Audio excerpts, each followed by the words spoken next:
This is a song called Digging for Salt in a Gold Mine. 1, 2, 3, 4.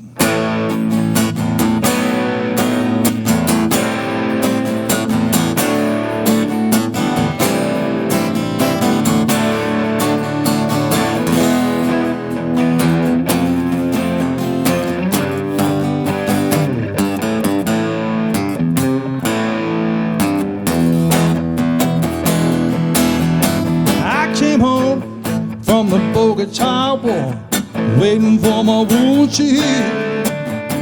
Old John told me they were digging for gold west of the coal field. I hit town on a Greyhound down to my last dime. Boss man said, "I'll make you rich, get a pick and get in line."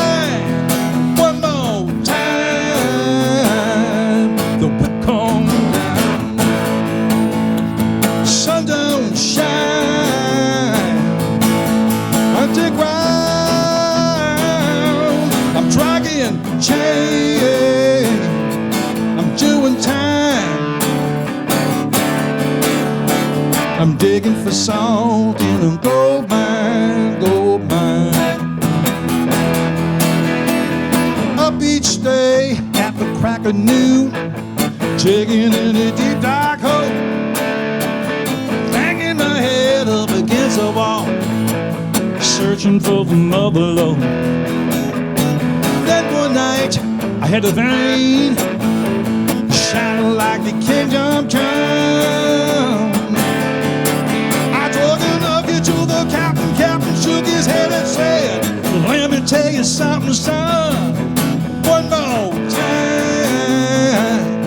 The whip comes down, sundown shine.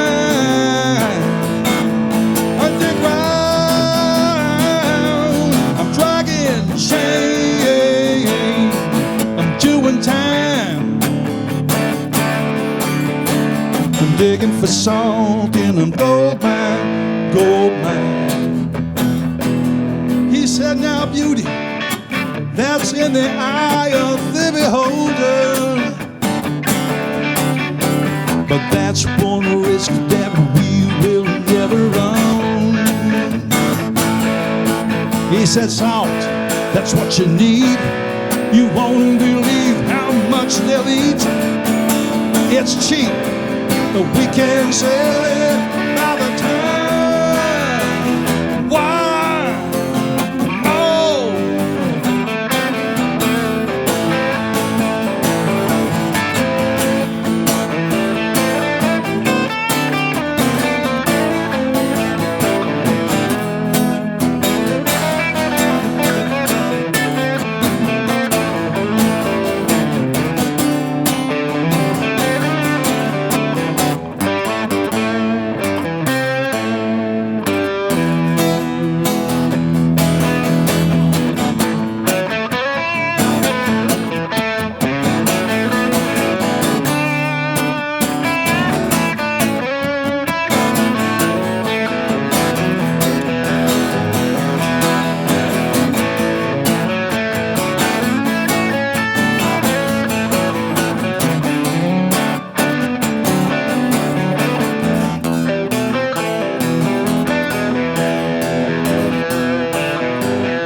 Said, "Now beauty, that's in the eye of the beholder,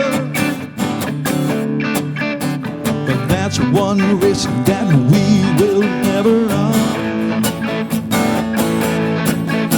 Salt, that's what you need. You won't believe how much they'll eat. It's cheap, but we can sell it by the time.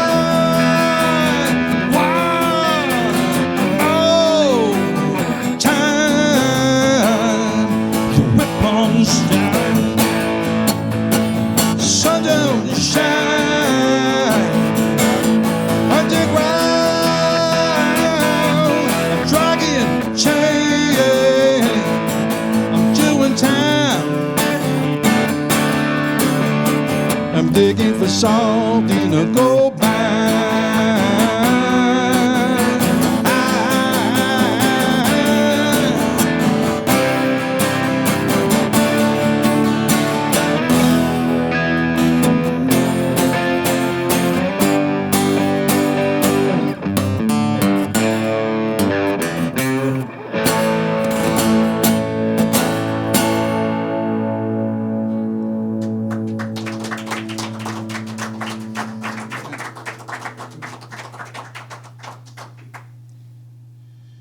want to take a minute, tune up here?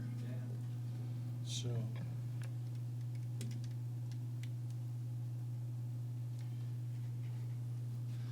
I'm going to write a song about a little old man that I met when I lived in Ashfield, Massachusetts. And I got kind of a long story here, so I'm not going to tell it, but this is about a guy named Gordon Quinn who he lived in the Ashfield house up in Ashfield in the early 80s, back when that place was kind of a retirement home for people from Belchertown State School. And there were 15 or 20 people that lived there that were intellectually challenged, I guess, if that's the proper, correct terminology these days. And I always assumed that that was the case with Gordon. But he talked his way into coming out with I was in the band Fat at the time. And it was during a pretty edgy and crazy period. And he somehow talked the people that ran that place into letting him come out and play with the band. And we just developed a wonderful friendship. And he taught me a lot about getting old gracefully, hopefully. This is something called Waiting for a Train.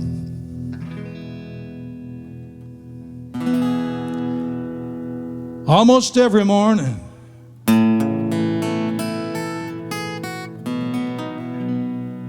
he'd walk down to the station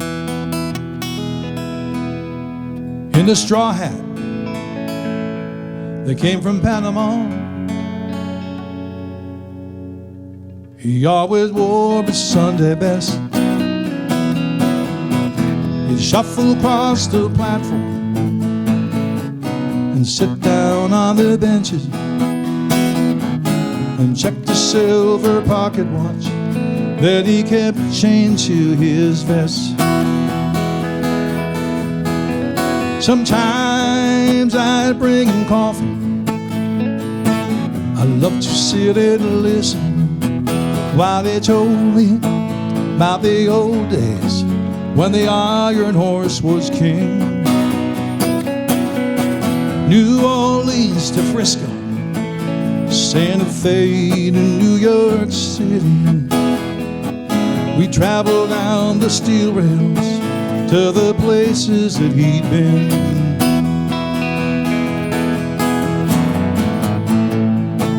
He was waiting for the train.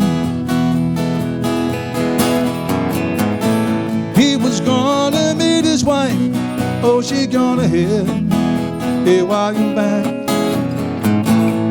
And more than 50 years, it's the first time they'd ever been apart. And he don't know if he's coming back again.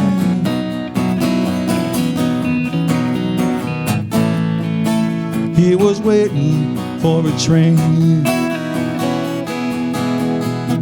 Now folks here said he's crazy.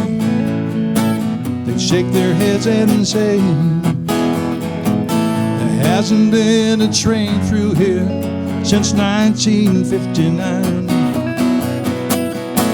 But he would say, won't be long. He'd heard it in a gospel song. This train's bound for glory, and it's running right on time. They found him in the station. His heart had just stopped beating. They said that he was smiling, all dressed up to go. But on that rainy Monday morning, when the preacher gave his blessing, somewhere in the distance I heard a whistle blow.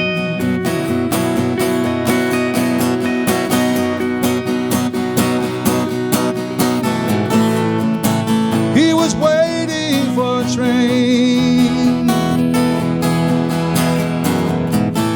He was gonna meet his wife. Oh, she gonna head there while you're back. It's the first time they'd ever been apart, and he just can't wait to see that girl again.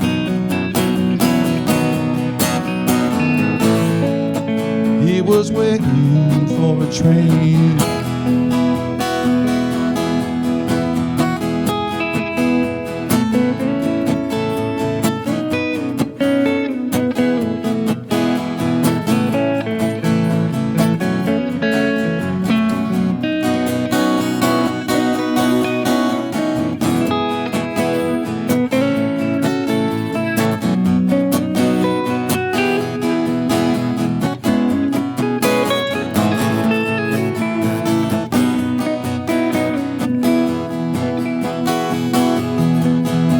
Folks here said he's crazy.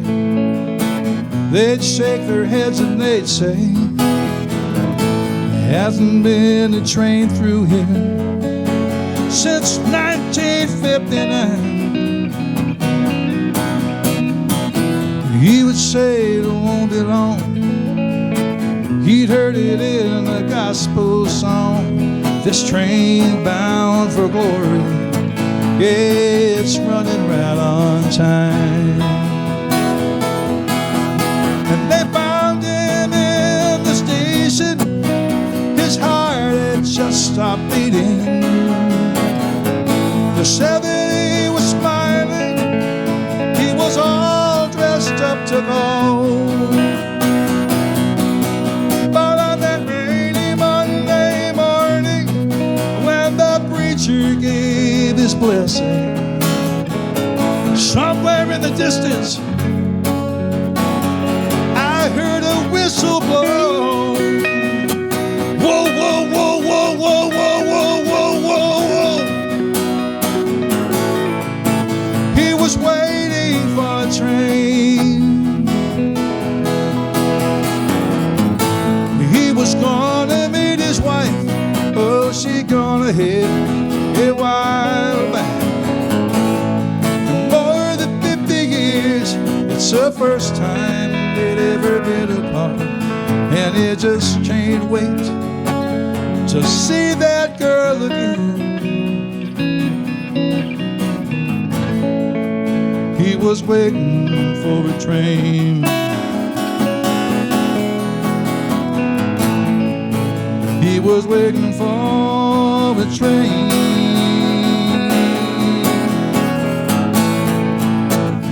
He was waiting.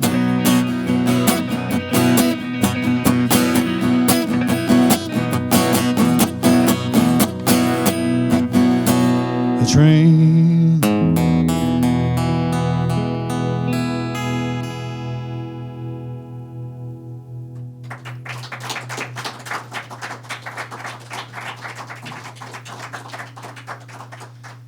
This is something called Nothing Left to Burn.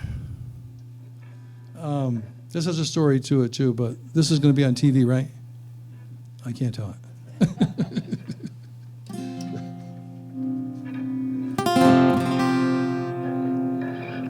One, two, three, four.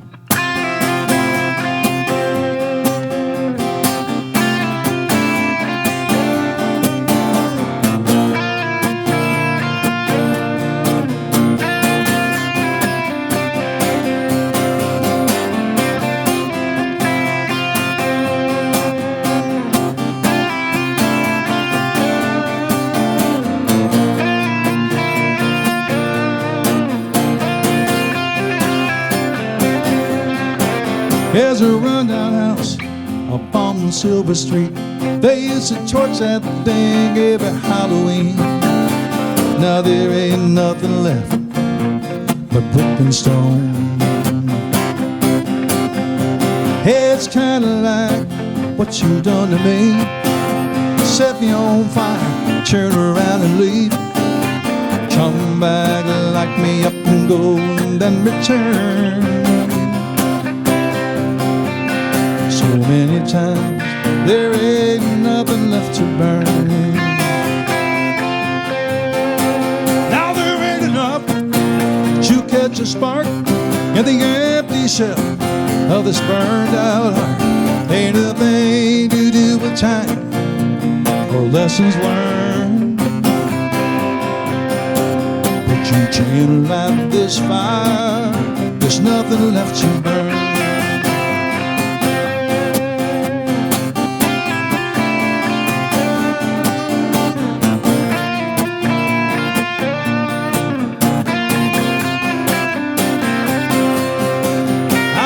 Surprised when you called tonight.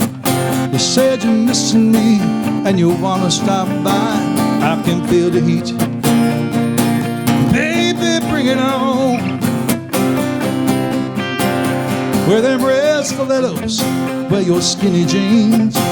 Bring champagne, matches and gasoline. You wanna smoke it up one time, girl?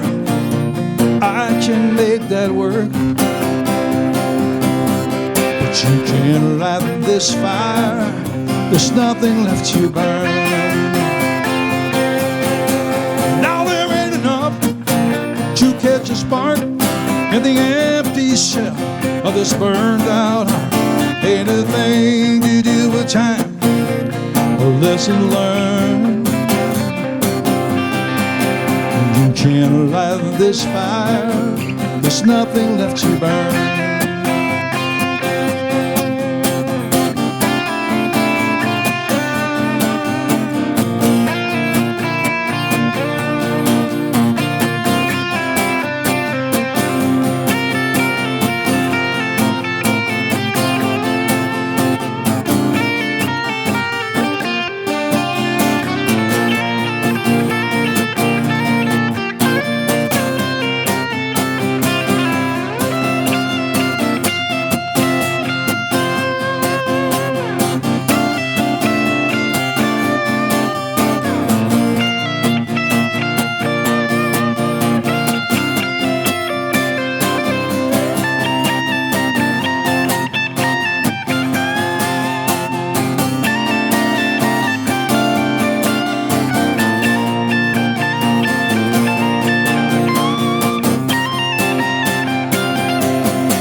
I was not surprised when you called tonight. You said you're missing me and you want to stop by. I can feel the heat, baby, baby, bring it on. Wear them red stilettos, wear your skinny jeans. Bring champagne, matches and gasoline. You want to smoke it up one time? I can make that work. You can't light this fire, there's nothing left to burn. Now there ain't enough to catch a spark in the empty shell of this burned out heart. Anything to do with time or lesson learned. You can't light this fire, there's nothing left to burn, baby. You can't light this fire, there's nothing left to burn. Nothing left to burn. There ain't nothing left to burn. Ah, nothing left to burn. Nothing left to burn. Ooh, there ain't nothing, nothing left to burn.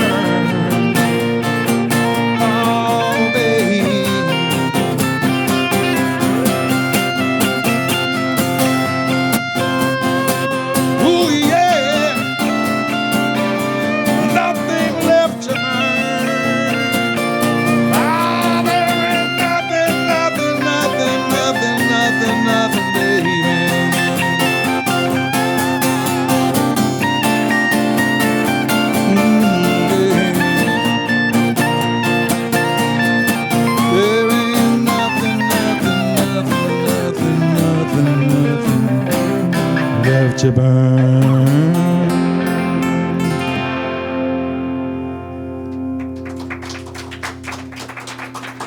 Thank you. Mark Pappas on guitar.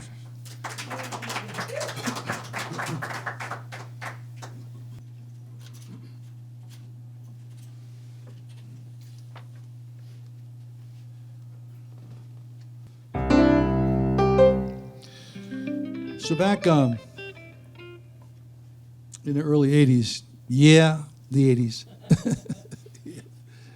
I was in a band called Fat, and we had a huge, really big record deal on Atlantic Records. Got right to the edge, and then just, for a number of reasons and circumstances, did not happen.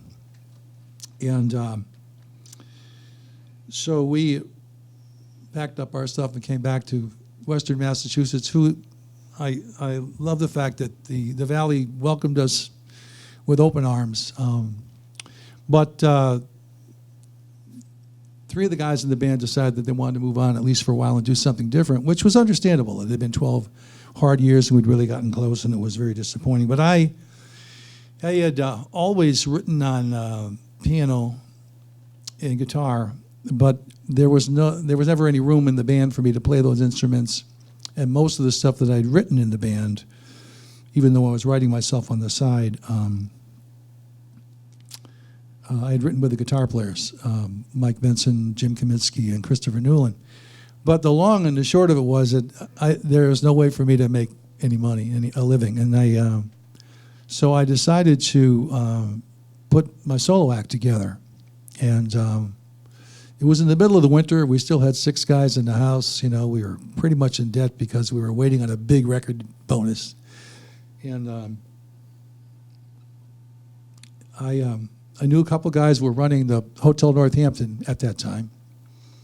And they were kind enough to let me put my act together and sort of play it off, pay off the money that they lent me by playing some gigs. So I wrote this song around that time, between that hotel, which I just consider to be a fine hotel, and a hotel in New York called the Algonquin Hotel that we had been introduced to when we were recording in Manhattan. And this is called Time Stands Still in a Fine Hotel.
In a fine hotel,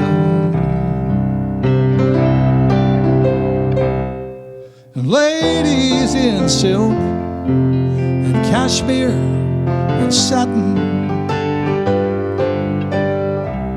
with a whiff of Chanel, float by me like angels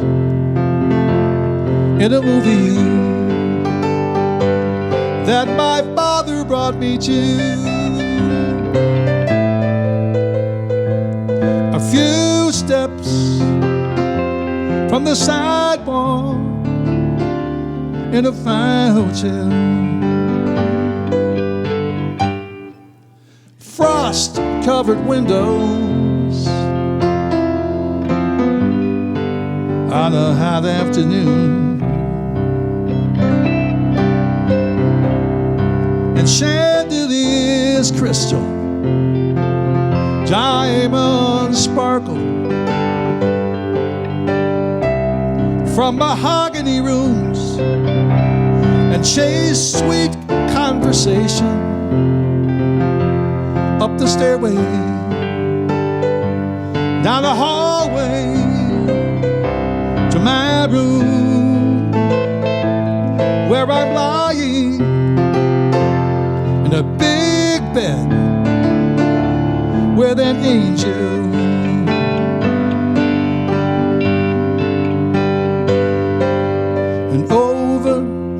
blue points under the station in exquisite manner and articulation. A singular lady with time on her hands, just like me.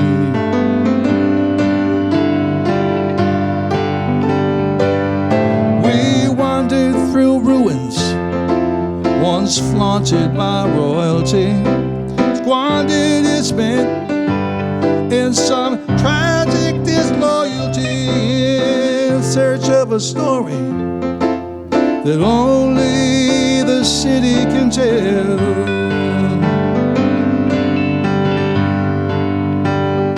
As we fell,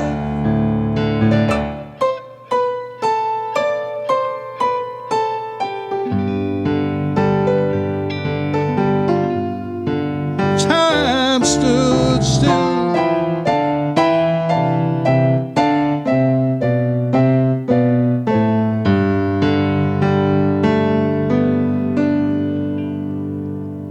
In a comfortable chamber, luxurious shelter gathers us in. The door locked behind us, no one to bear witness. Our acts of love and of sin are washed away in the morning, when we part still strangers, past the maids whispering.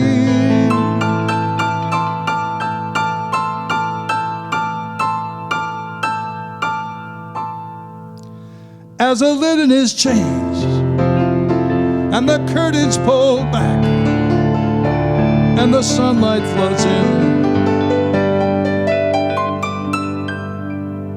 and time stands still.